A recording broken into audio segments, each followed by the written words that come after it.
What's going on, guys?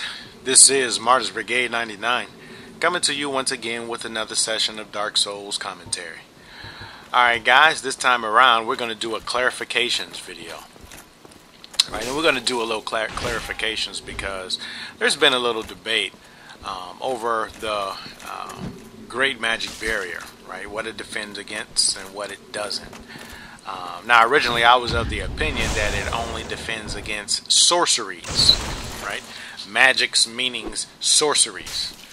So what we're going to do, we're just going to go through a few tests and we're going to find out what exactly does the Great Magic Barrier defend against. Alright.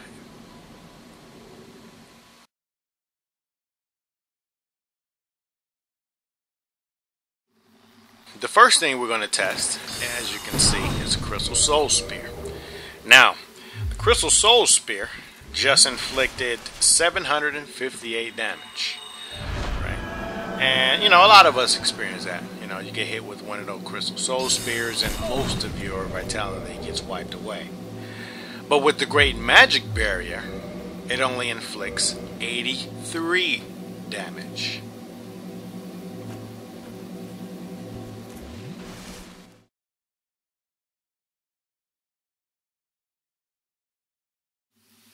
Let's go ahead and test the Moonlight Greatsword. You know, one of those weapons that we see a lot of guys using. Now, without the Great Magic Barrier, it inflicts 379 damage, based upon the stats of my good old participant right here. Right? But with Great Magic Barrier, it only inflicts 37. So as you guys can see, pure magic it does fairly well against. Pretty good against pure magic.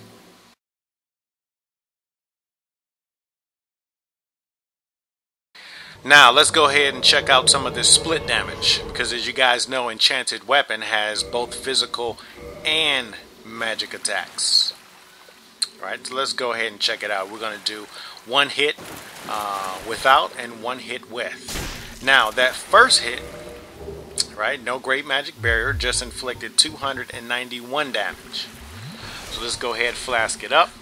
And actually, my bad right here, I kind of saw that white circle up there and I just got to pressing R1.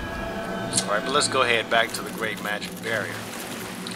Now, one hit, as you can see, only inflicted 65 damage. So although the damage is split, the Great Magic Barrier does a wonderful job at defending against magic-based weapons. Right? So the sorceries, the Moonlight Greatsword, and the split damage does pretty good. Now, this is the thing that, you know, I think a lot of people are under, a myriad of beliefs with regards to Great Magic Weapon. Now, the first is going to be a regular Claymore, right, which inflicted 157 damage. Now, with the what's that Crystal Magic Weapon, it inflicted 300. Now, with the buff, all right, it inflicts 171. So, what I have seen with regard to this test is that the Great Magic Barrier only protects against the buffing itself, but not the physical. Right? So, even though it is buffed with magic, it only defends the magic, but not the physical attack. Now, let's go ahead and test the Darkmoon Blade. Right, and this is where a lot of the debate came from, based upon, you know, my circles and my communications. Some people felt like, you know, Darkmoon Blade was a miracle, but not a sorcery. Right? Now, with that S-Stock, the buff just inflicted 341 damage. But let's see how much damage is going to inflict with the buff. Well, actually, with the Great Magic Barrier. And actually, it just inflicted 179. So, just as with the Crystal Magic Weapon, Great Magic Barrier does a good job at warding against the buff itself, but not the physical attack. Alright, and last but not least, the Balder Swag Sword. Alright, now he's going to do the high speed R2 attack, which with the buff inflicted 527 damage. Right, so I'm going to go ahead and use my high speed Great Magic Barrier.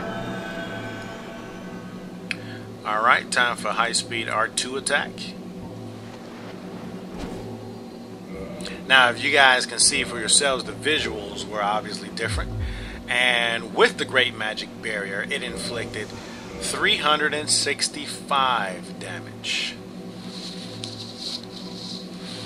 Now, what does all this mean with regard to PvP? What implications does it have with regard to PvP?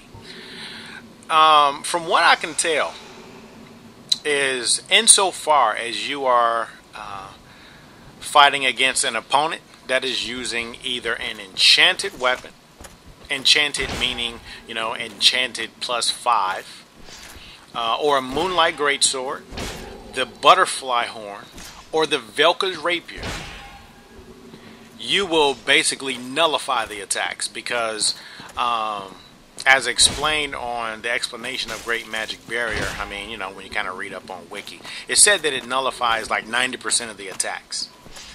But if you are fighting against a buff user, right, using Great Magic Barrier is also a good idea.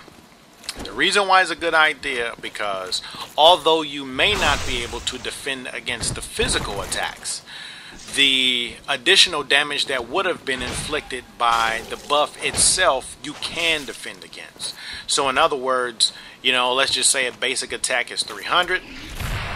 You know, you buff it up, and let's just say with the buff, you're able to inflict 500.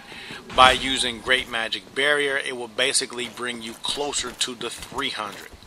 So basically, those additional points that you would have received through the buffs will be nullified, or at least at 90%. Right. So with regard to the buffs, is 90% of the buff adjustment, but you will still receive damage from the physical of whatever particular weapon that you're using. Alright guys, so that's the end of the clarifications vid. I hope you guys found this information to be helpful. Martyrs Brigade.